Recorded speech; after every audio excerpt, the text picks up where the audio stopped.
ready to hear nonstop about Kamala the cop. The liberal media is helping VP Harris sell herself as a tough-on-crime former prosecutor. Watch this.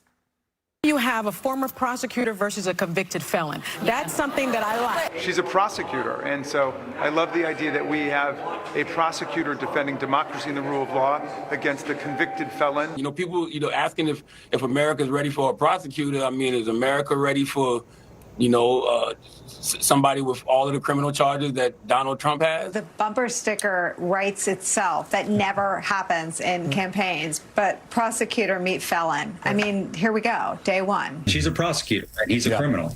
I like that matchup.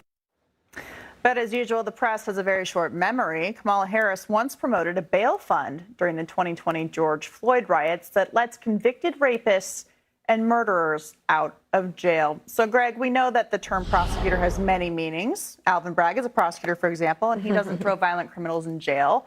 Kamala Harris has been endorsed by the Soros wing of the party for president. So does that mean that the entire country is going to look like New York City? I don't know. I mean, now they love the police.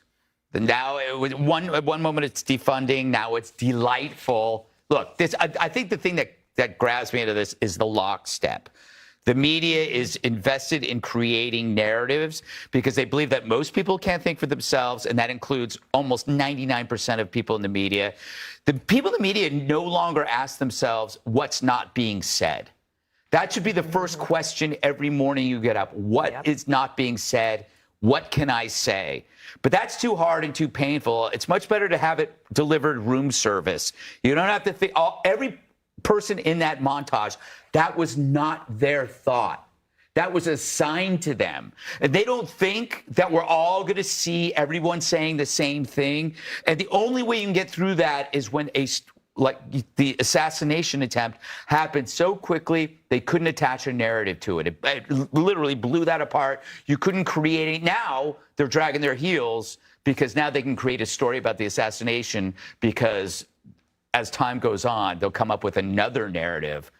Wait for it. So, Dana, they're trying to kind of package her as a moderate, someone who's tough on crime, who cares about these issues. Is that going to work, given her record? Well, the reason that she imploded in 2020 wasn't just bad campaigning. She went to the left of Bernie Sanders on everything. She raised her hand for Medicare for all. She was explicitly calling to eliminate private health insurance. She wanted every terrible Green New Deal policy. She was for wide open borders, all of it. So that was one of the reasons that her campaign imploded. And I get the urge to put her back in the prosecutor column because it's better than her VP column. And one of the ways that she could have shown that she is ready to be commander-in-chief, the first test, are you willing to go and be there for the Prime Minister of Israel's speech to Congress as they still have American hostages in Israel, and he is coming here to give a speech to a joint session of Congress, and she's not going to show up. Yeah. Now, she's going to have a private meeting with him where there's no photograph, but why is she doing that? Because she wants to be prosecutor again? Or does she want to be commander-in-chief? I think that she failed the first test on that point.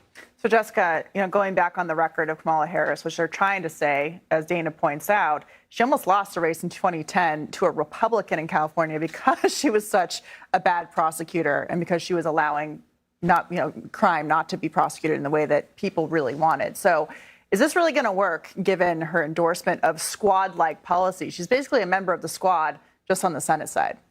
She's not a member of the squad. She's a member of the Biden-Harris administration. She's the second most powerful person in the United States of America. And Joe Biden and Kamala Harris's policies are her legacy now. And that's what she'll run on. In the last block, you guys were saying that they won't want Joe out there. I completely disagree. I think that he will be all over Pennsylvania, Michigan, and Milwaukee to reassure the voters who might be pissed off that he was knifed out of top of the ticket, for instance, that actually she is completely moderate. She is in step with the things that he has done. And he's not moderate. He's not moderate. Yes. You guys are. How is he moderate? Give me one. Okay, no Medicare for all.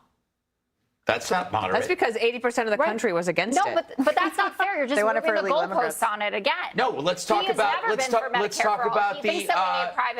about student loans. He's drilling Let's more talk than about you the ever border. expected. Let's talk about crime. Right. Student loans, he could have gone even further than that. He was actually. Who's moving the goalposts now? Okay. Can I just say something about the prosecutor angle? Absolutely not. I'm going to do it anyway. If Donald Trump was in the other position, if he wasn't the convicted felon and he was someone whose background was in law enforcement, you don't think he would be hammering this? I mean, it's insane that someone who did come out of cop world is running against a guy that over 50% of Americans think was guilty of what he was found guilty of in New York, and want him to resign, to pull out. 49%. Who would you want? The bottom line is, who would you want to negotiate for hostages? Right. Her or Trump? Right. I'll take the felon. Exactly. If I could just add a little bit of balance to your point. Thank you. I think when people get up in the morning, they're not looking for the narrative. And if you want proof that I'm right, Donald Trump's the nominee, and he's never been more popular. Every day we've been told that he was an insurrectionist. They deserve Burlington jail. He's been indicted 4 times. And the Republicans say, out of my talented field, I still pick that guy. And now he's never been more popular. People say, I'm going back. If they were listening to the New York Times, Washington Post, CNN, MSNBC, he would be less popular than Nikki Haley or anybody else on that stage.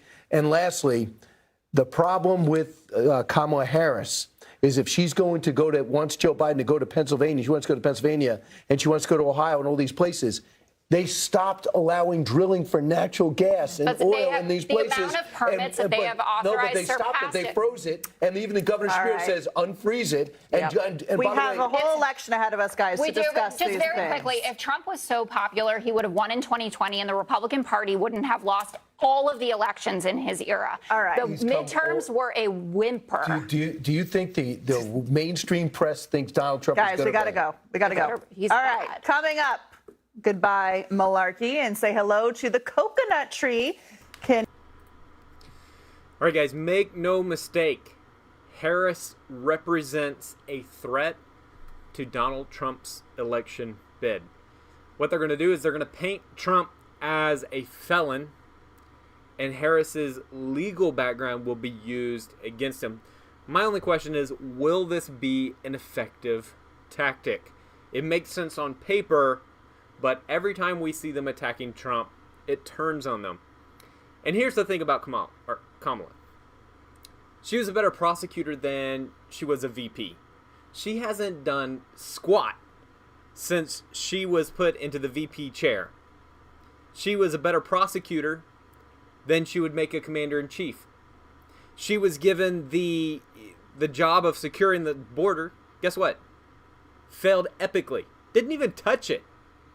Right? This is a no-show campaign. Biden was quiet, but he had an excuse. He was sick and old. Kamala? Where was she the whole time? Why wasn't she out front? Why wasn't she leading? Because she's cut from the same cloth, guys. She's quiet. She's going to be a puppet. The establishment is controlling the campaign, and this is just the new face.